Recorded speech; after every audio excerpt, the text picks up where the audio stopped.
start with the ulnar nerve today. Now coming to the brachial plexus, we have seen how is the formation of the brachial plexus. There are roots coming from C5 to T1. These are actually the ventral rami of anterior spinal nerves. Now we have seen C5 and C6 will form the upper trunk.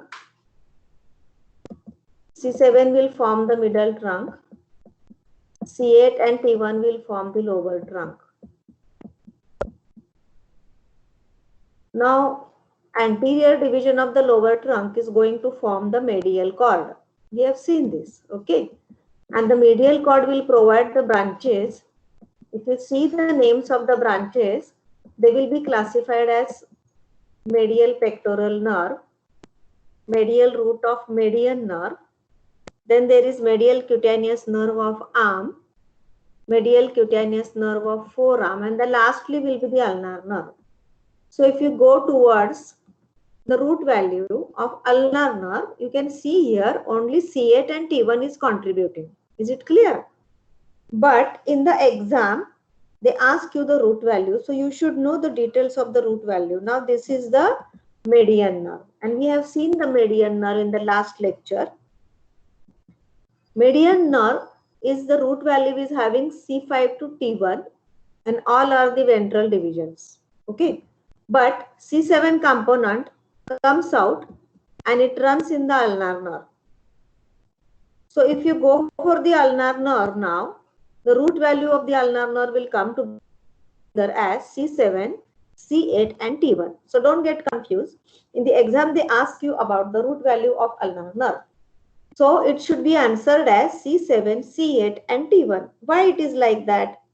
Median nerve is considered as the nerve of forearm. Is it clear? So it is going to supply the flexors. Then why C7 component is given to ulnar nerve? This C7 component will supply the medial most muscle and that is the flexor carpi ulnaris.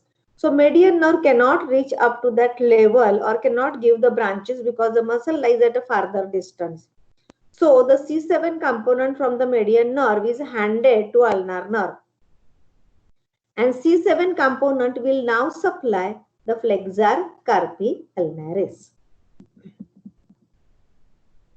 So we now considered this nerve also as a nerve for the flexor compartment of forearm as well as hand.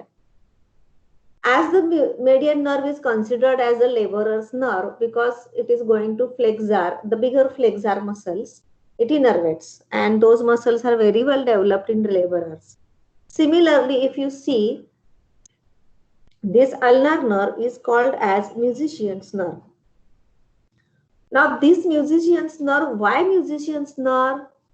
If you these are shoulder muscles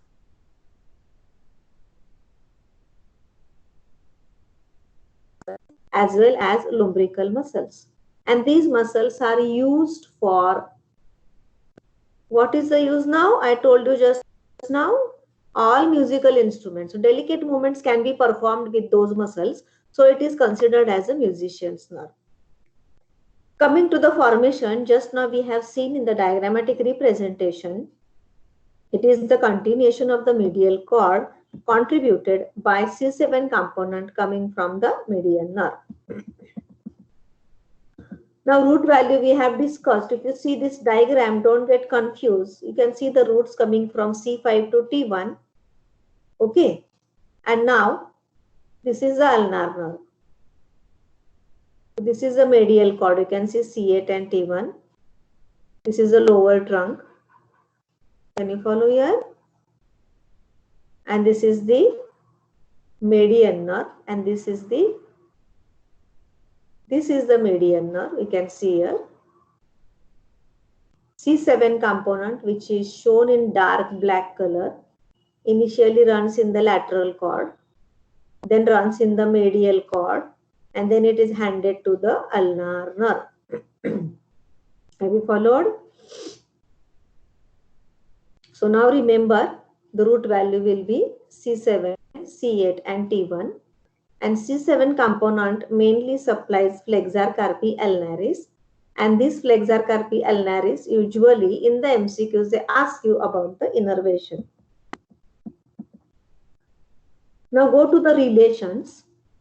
Now if you see, this is the scapula. We have removed out the muscles here. This is the coracoid process. Okay, and this is the supraglenoid tubercle. So these are the two heads of the biceps brachii, the muscle which we have cut down. This is brachialis. And now this is the subclavian artery. Beyond the lower border of teres major, it will be, pectoralis minor, it will be now considered as initially as axillary artery. Afterwards, it will be called as brachial artery. So if you see the relations of the axillary artery, you can see medially is the medial cord, laterally will be the lateral cord. In the third part of the axillary artery, there will be the branches of the axillary artery.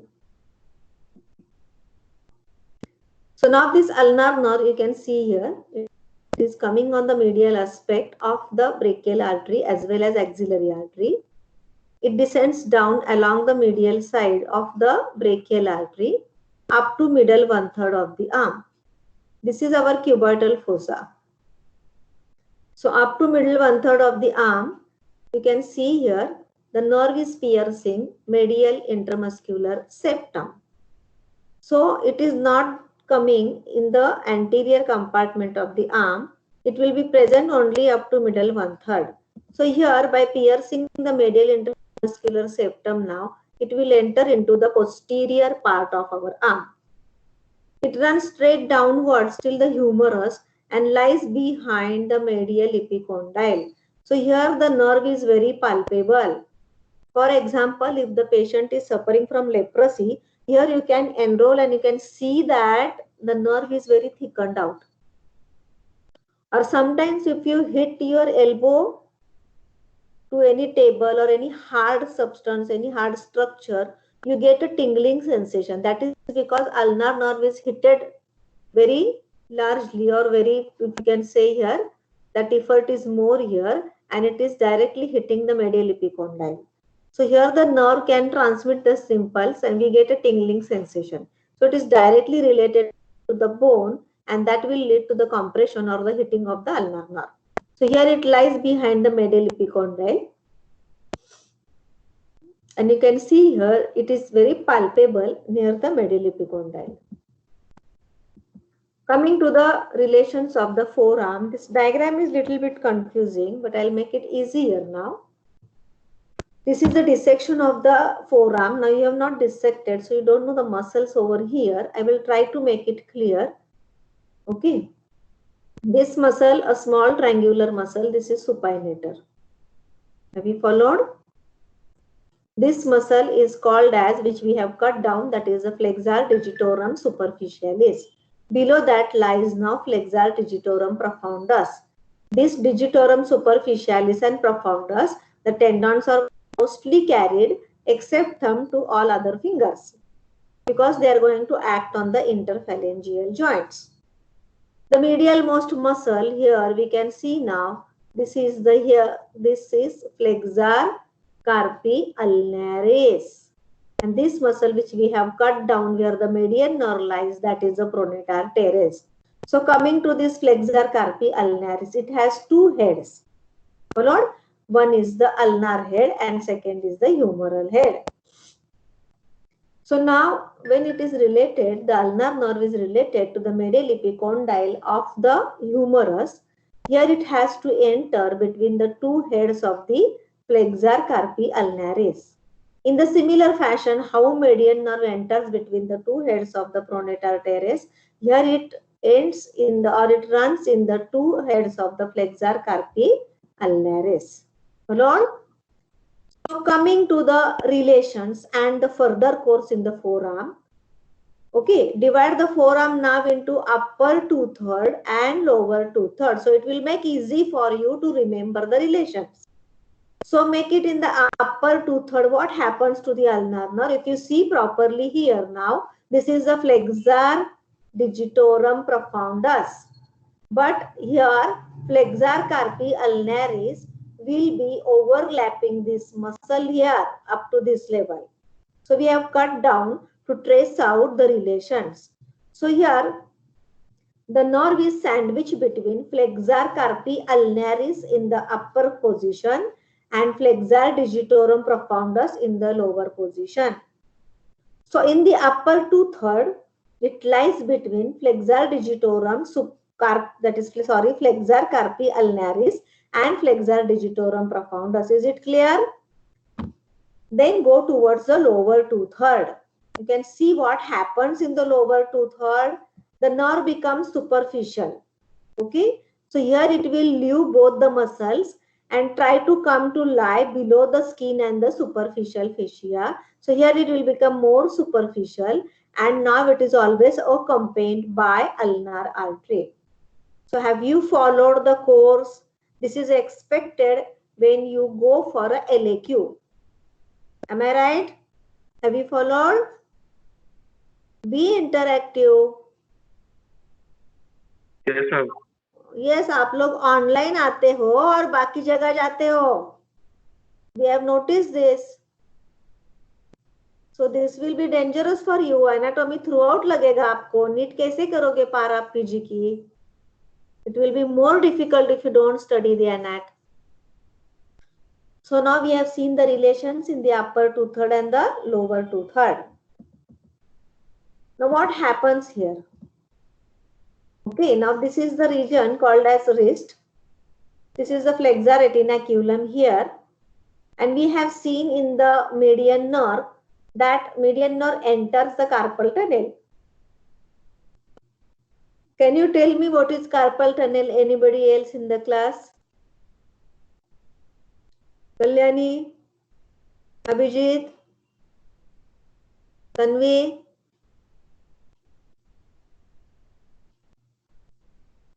Nobody?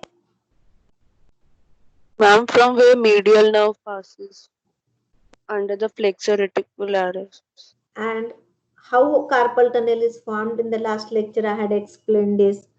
So upper boundary will be flexor retinaculum. What about the lower boundary? Carpal muscles. Carpal bones, not muscles. Okay, there are carpal Tendons covered with synovial sheath. They will enter inside. How the formation of the carpal tunnel is there? I am asking you. Tanvi? Yes, ma'am. How carpal tunnel is formed? Just now I showed you. This is the flexor retinaculum, na? So Yes, below ma'am. will be the carpal bones. You should know the attachments of the flexor retinaculum. So you people need to see the atlas. You need to read the books. You can get PDF books online. Try to find it out even if you don't have textbook. I'm telling you again, July end we are having the lockdown. But remember, your prelims will be in the August. Don't take it very lightly. I'm telling you. It will be very difficult for you to people if you don't study. You may pass the internal assessment, but you will not pass the final exam. That is the problem. Remember, I am not worried about your internal assessment. I am going to remove it. But if you are very casual about the studies, you will suffer this in final exam. And I don't want that. Remember, you will fail in final exam even if you don't pass out in the internal assessment. You convey my message to all the students. So when you go towards the wrist and hand now, okay, so this is the carpal tunnel. Normally median nerve enters inside the carpal tunnel. But coming to the ulnar nerve is not entering the carpal tunnel because there is a small gap. There's a small gap near the medial side. If you see here, there's a small gap near the medial side of the that flexor retinaculum. Here at this level, flexor retinaculum divides into a superficial layer and a deep layer. Is it clear? In the diagram, it is not there. But flexor retinaculum on the medial side has two lamina. One is upper superficial and second is deep. So ulnar artery and ulnar nerve will enter through that lamina between the two layers of the lamina. And that is the reason ulnar nerve doesn't enter the carpal tunnel. So when we go towards the carpal tunnel syndrome, what we have studied in that, there is the tenosynovitis, inflammation takes place and there is a compression of the median nerve. So in the carpal tunnel syndrome, ulnar nerve is not involved. They ask you why ulnar nerve is not involved. So always remember, ulnar nerve will pass between the two laminae. One is the upper lamina, second is the lower lamina, and it will pass very thoroughly through the flexor retinaculum. So it is not going to be compressed even if the patient suffers from the carpal tunnel syndrome. Is it clear? So remember, now ulnar artery and ulnar nerve runs in the two lamina of the flexor retinaculum on the medial aspect. So here is the pisiform bone and it is highly related to the pisiform bone. So many times pisiform bone may compress the ulnar nerve. That symptoms we will get. Those persons who have a habit of using a motorbike. I know this age students are very keen about using the high speed motorcycles. Or these motorbikes, usually they have a habit of raising it, isn't it? And while raising it, we justly extend our forearm, isn't it? So when we extend severely our forearm, the pisiform bone may compress the ulnar nerve. Or those people who are having a habit of using the what we say laptops, tabs, they are usually using their right hand very commonly. An extension of the wrist joint is frequently seen. And in those persons, ulnar nerve can be compressed. So these are some few examples I'm telling you which will be used in the clinical aspect for the diagnosis of the ulnar nerve palsies. So now when you enter into the hypothenar eminence, now here we don't know what is hypothenar eminence, what is thenar eminence. Okay, now here this nerve is going to thoroughly pass through the flexor retinaculum. Now it will enter into the hand. Now in the hand what happens? You can see this is the hand here. Okay. This area below the thumb is called as thenar eminence. And the area below the remaining three medial fingers is called as hypothenar eminence. So there are thenar muscles and there are hypothenar muscles. Now already we have studied there are four thenar muscles, but in that adductor pollicis, this is adductor pollicis, it is always supplied by ulnar nerve. Please don't talk. If you have any questions, please let me know. I will solve your difficulties. Okay. So these are four thenar muscles and now adductor pollicis will be supplied by the ulnar nerve. So remember now this area is called as hypothenar eminence. Now when you can see here, ulnar nerve is coming here superficial to the retinaculum. Now here it is going to divide into two branches. One is called as superficial branch and second is called as deep branch. You can see here, this is superficial branch. Can you follow? I am tracing it with the laser pointer. This is the superficial branch which will divide to supply the fingers. And the deep branch, if you see, it is entering in the muscles. Can you follow this? So you have to make it clear. You can see this is the branches of ulnar artery. The superficial branch lies lateral to the ulnar artery. Deep branch lies medial to the ulnar artery. Okay. So now what happens to the superficial branch? Superficial branch on the medial aspect, there is a small horizontal muscle. And here it is we have cut down. So this horizontal muscle, it is called as palmaris brevis. Brevis means short. We have already studied this, isn't it? Jaise palmaris longus, long tendon, palmaris brevis, short tendon. So here this is a horizontal muscle now which is going to be supplied by the superficial branch of ulnar nerve. Now why you should know this palmaris brevis? इसका role क्या है body में?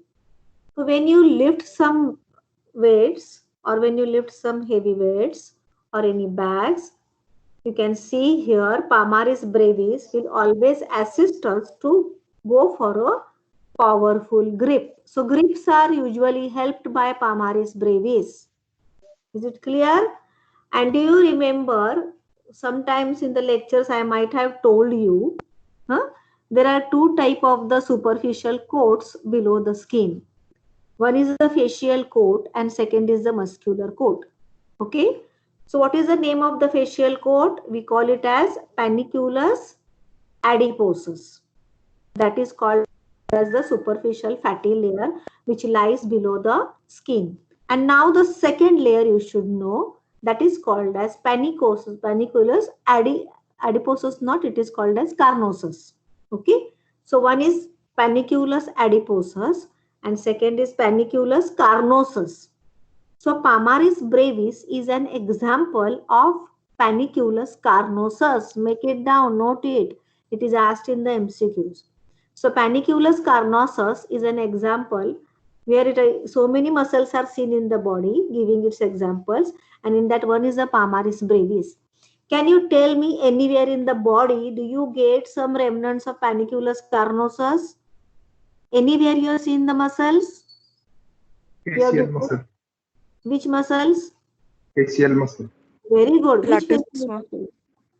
Yes, you have to explain this as muscles of facial expression only. Because in the face you get two type of the muscles. One is the muscles of mastication and second is the muscles of facial expression. Is it clear?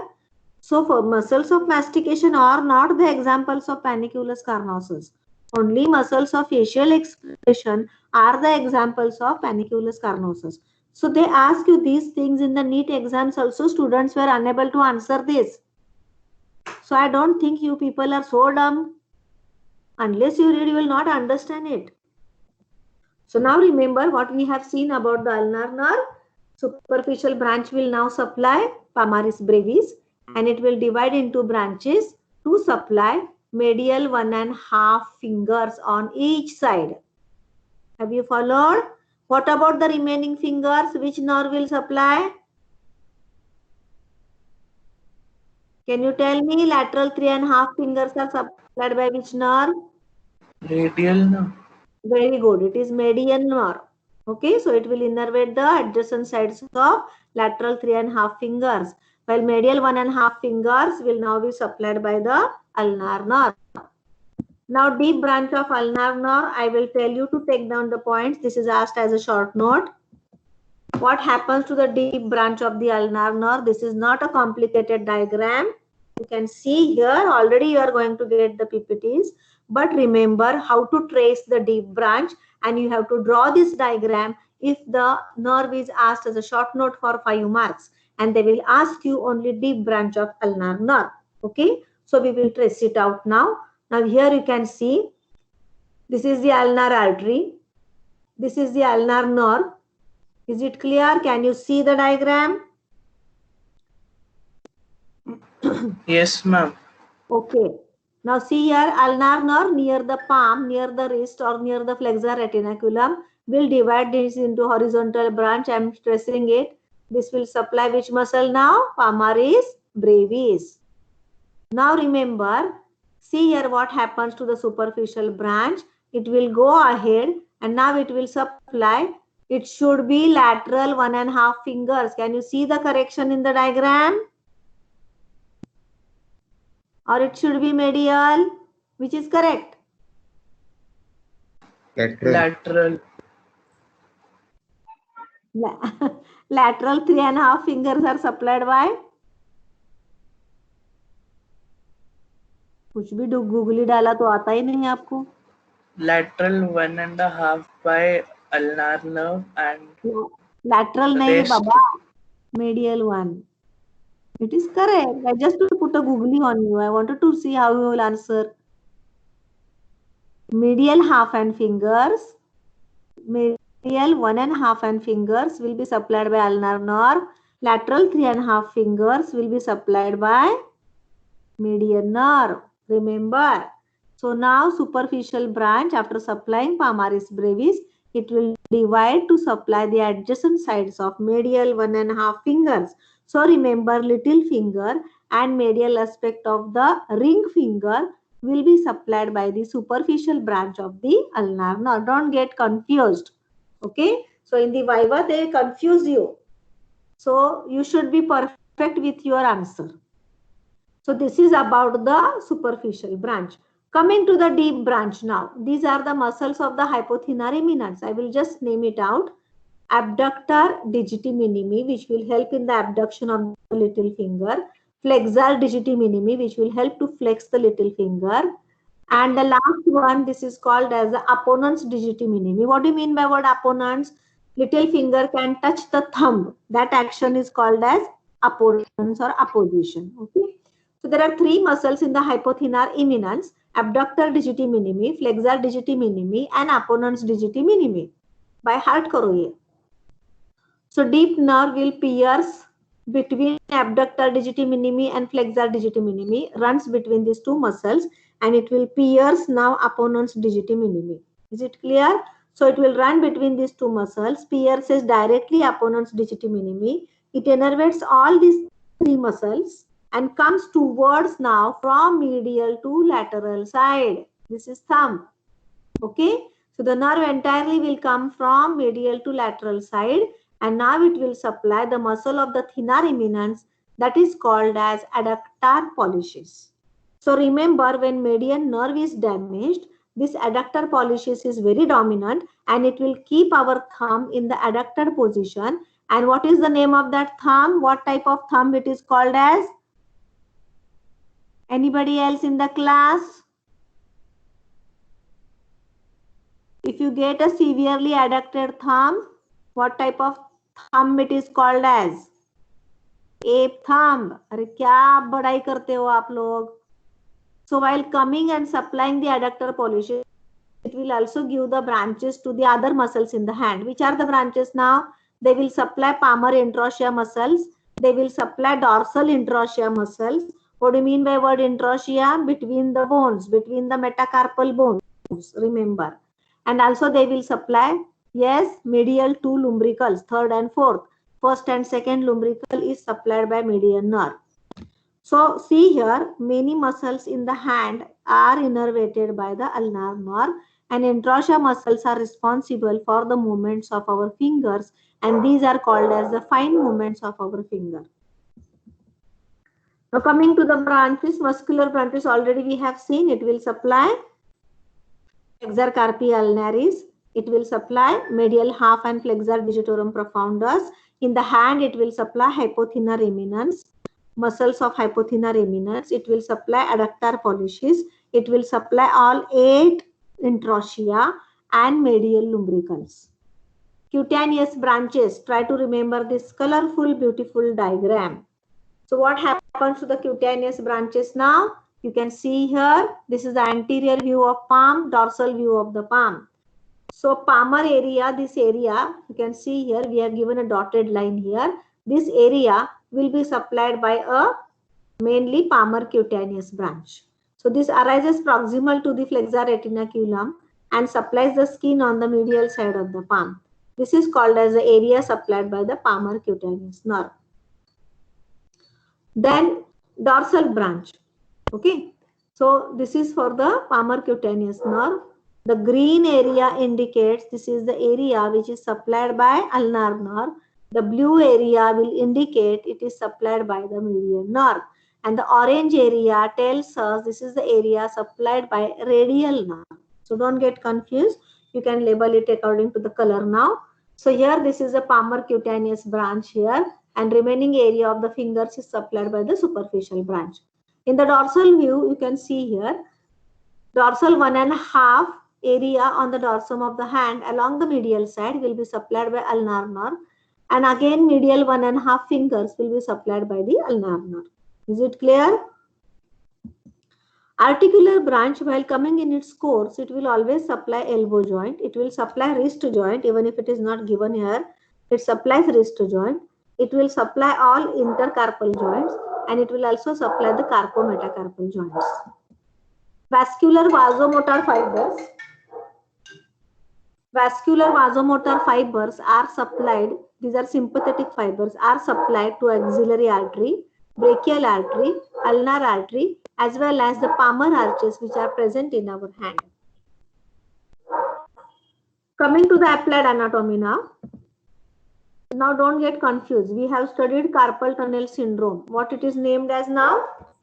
This is called as cuboidal tunnel syndrome.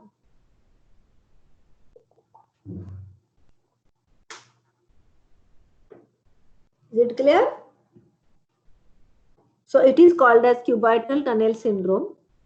So this injury takes place, you can see here.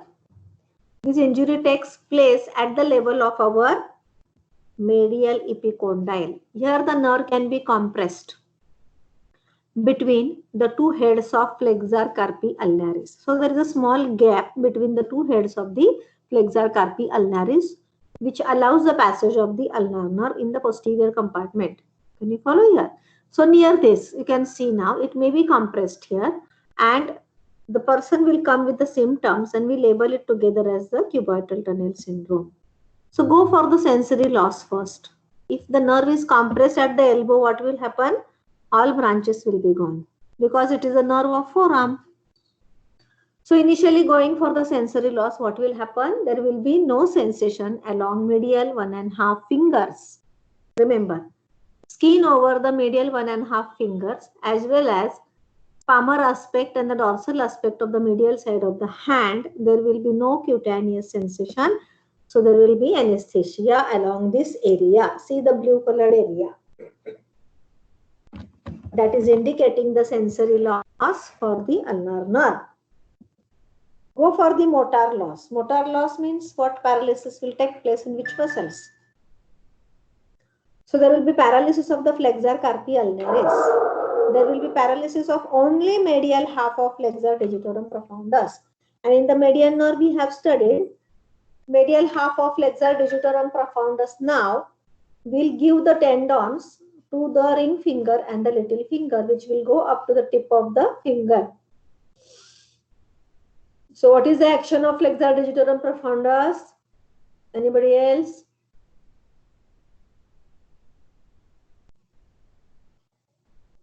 What is the action of flexor digitorum profundus?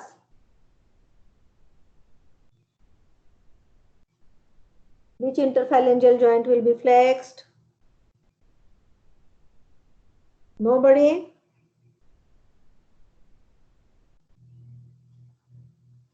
You have to find it out this. I will not tell you each and every answer. So now as there is a paralysis of flexor carpi ulnaris, when we go for the flexion of the wrist, it will lead to the abduction. Can you follow? Abduction will be there because flexor carpi radialis is normal, which is supplied by median nerve. So even though there is a flexion at wrist joint, the wrist will be abducted because of the pull of the flexor carpi radialis. There is a paralysis of interossea muscles. Hence, no movement of the fingers will take place. There is no abduction. There is no adduction of the fingers. There is a paralysis of third and fourth lumbricals. Then go for claw hand. What do you mean by claw hand? Due to the injury, interossea muscles are paralyzed. So interossea muscles mainly allows the flexion of the metacarpopharyngeal joint. That action will be lost. So there is hyperextension at the metacarpopharyngeal joint.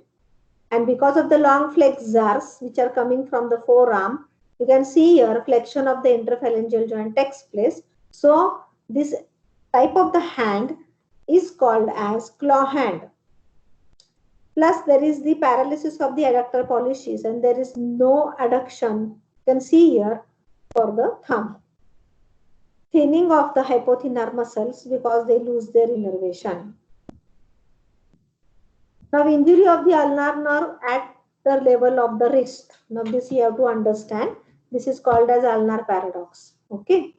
Just now we have studied if the ulnar nerve injured near the elbow.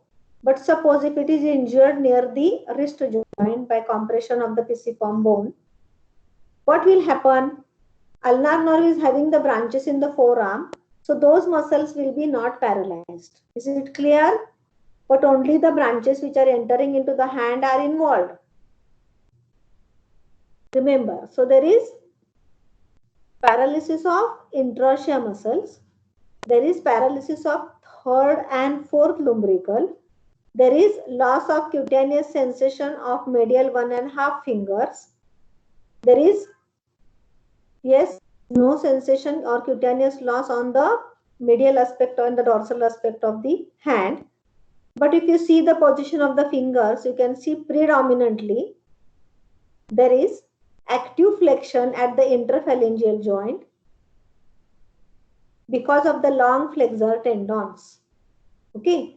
Now flexor digitorum profundus normally is not paralyzed when the nerve is damaged at the wrist. So if you see here, there will be severe claw hand because all flexors become dominant. If you see the lesion at the level of elbow, there will be less flexion of interphalangeal joint because flexor digitorum profundus is paralyzed.